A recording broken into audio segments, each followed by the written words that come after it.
Hello everyone. उम्मीद करता हूँ आप अच्छे होंगे। आज हमारा टॉपिक है मणिपुर। ऐसे कोई टॉपिक तो नहीं बोल सकते हैं, बहुत ही खराब सिचुएशन है वहाँ पर। राष्ट्रपति शासन लागू है, लेकिन आपके एग्जाम के पॉइंट ऑफ व्यू से यहाँ से कुछ प्रश्न बनने के चांसेस हो जाते हैं। तो आइए हम कुछ इंपॉर्टेंट बिंदु को इसमें देख लेते हैं जो हमारे एग्जाम के पॉइंट ऑफ व्यू से सही है, और एक भारतीय होने के नाते भी हमें इसका जानकारी होनी चाहिए। आइए देखते हैं। देखिए, हाल ही में आपको पता चला है कि मणिपुर में राष्ट्रपति शासन लगा है, तो एक बार उसके बारे में बात करते हैं कि जो वहां के सीएम हैं एन बीरेन सिंह, उन्होंने 9 फरवरी को इस्तीफा दिया। ठीक है, राज्यपाल को। भल्ला जी हैं हमारे वहां के राज्यपाल। और उसके 4 दिन बाद यानी 13 फरवरी को राष्ट्रपति शासन लगा। यह अनुच्छेद 356 के अंतर्गत लगा है। जब राज्य में संवैधानिक तंत्र विफल हो जाता है तब वहां पर राष्ट्रपति शासन लगाया जाता है। राष्ट्रीय आपात अनुच्छेद 352 के तहत लगाया जाता है। ठीक है, बाह्य आक्रमण वगैरह के सिचुएशन में।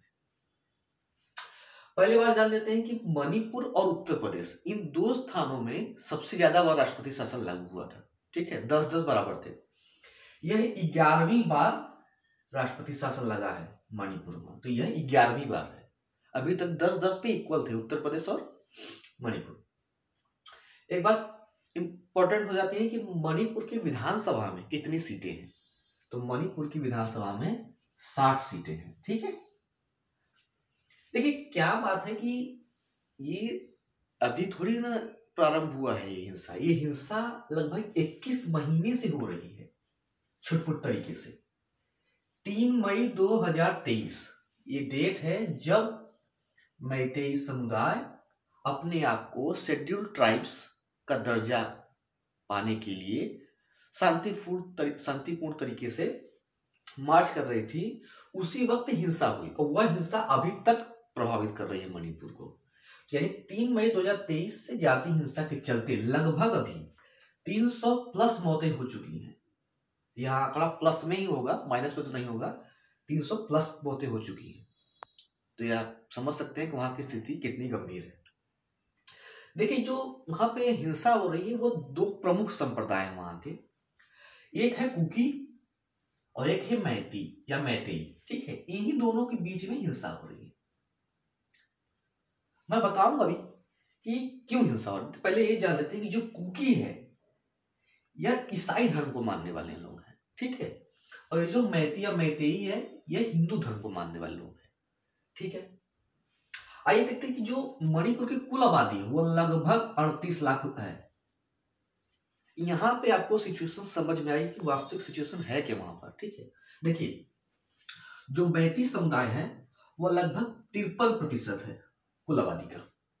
53%। और ये ज्यादातर इम्फाल वैली में रहते हैं। कहां पर रहते हैं? इम्फाल वैली, है ना। मणिपुर जो है वो पहाड़ी इलाकों से घिरा हुआ है, वहां पर स्थान बहुत छोटा है।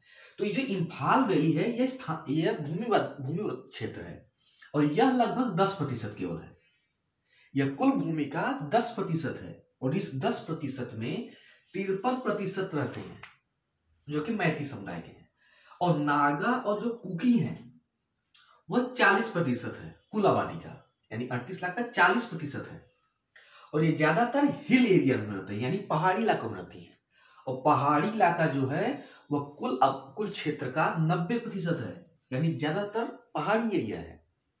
बात यह है कि जो इम्फाल वैली है यानी ये भूमि जो क्षेत्र है वो तो 10% है, और वहां पर रहने वाले जो लोग हैं वो मैती हैं और वो ज्यादा है, 53% है।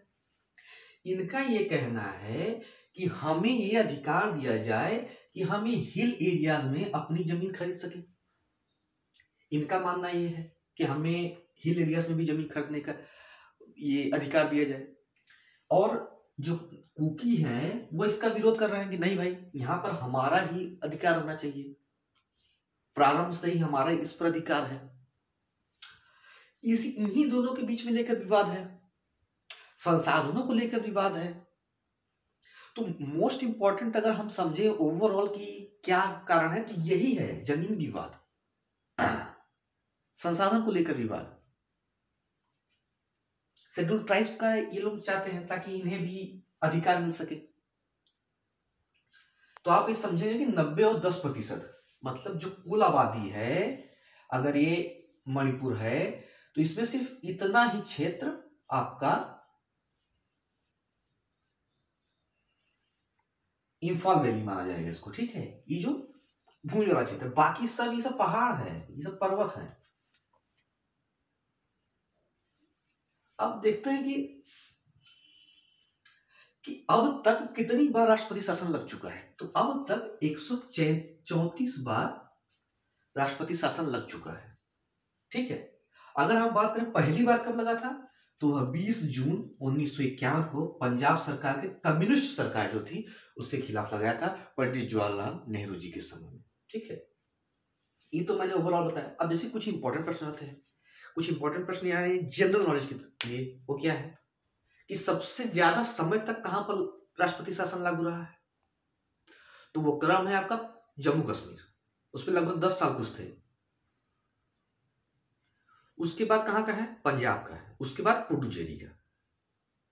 एक और इंपॉर्टेंट प्रश्न आ जाता है कि ऐसे कौन से प्रधानमंत्री हैं जिसके शासनकाल में राष्ट्रपति शासन नहीं लागू हुआ है, तो सिर्फ एक ही है, इंद्र कुमार गुजराल। इंद्र कुमार गुजराल एकमात्र ऐसे प्रधानमंत्री हैं जिसके समय काल में राष्ट्रपति शासन लागू नहीं हुआ। हालांकि उनका समय काल भी बहुत छोटा है, बस 21 साल है। तो उम्मीद करता हूं आप समझेंगे इस बात को। कुछ इंपॉर्टेंट प्रश्न भी हो सकता है आपके एग्जाम में आ जाए, ये मैंने इसलिए बताया ताकि आपको पता रहे अभी हाल फिलहाल में क्या चल रहा है। धन्यवाद।